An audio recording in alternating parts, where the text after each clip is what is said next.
tokratnih kvikih si bomo pogledali nekaj bolj odbitih fetišev. Med najbolj znane fetišizacije spada plišofilija. Če ste plišofil ali furry, potem vas privlačijo plišaste igračke ali pa ljudje oblečeni v kostume plišastih igračk. A je to čuden? Mogoče, ampak to samo zato, ker na ta način niste še nikoli pogledali svojega plišastega medvedka. Med fetiše uvrščamo tudi dendrofilijo oziroma ljubezen do dreves.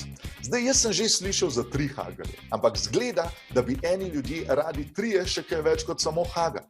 In če ste slučajno dendrofil, potem morate ves cajt merkati na zaščito, zato ker nikoli ne veš, kje je kakšen lubadar ali pa žaga.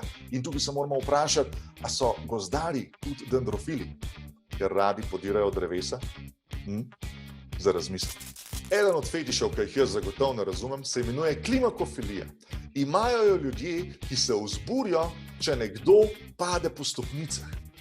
Ampak kako?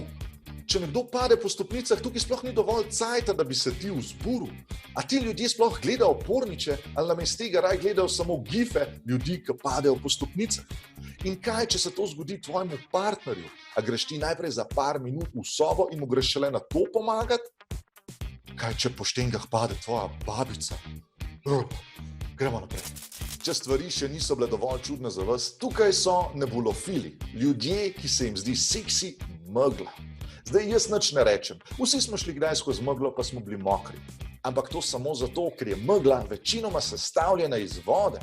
Zdaj, če vas moram pri čem posvariti, je to pred meglo. Kaj, če se boste zaljubili v njo?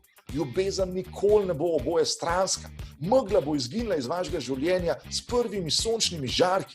In ja, lahko se preselite v Ljubljano, kjer je megla vsako jutro.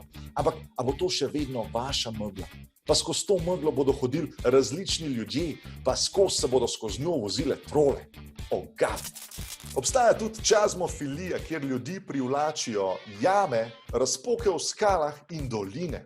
Tem ljudem jaz pravim pohodniki, alpinisti in plezalci, zato ker hočejo dati svojo roko v vsako luknjo.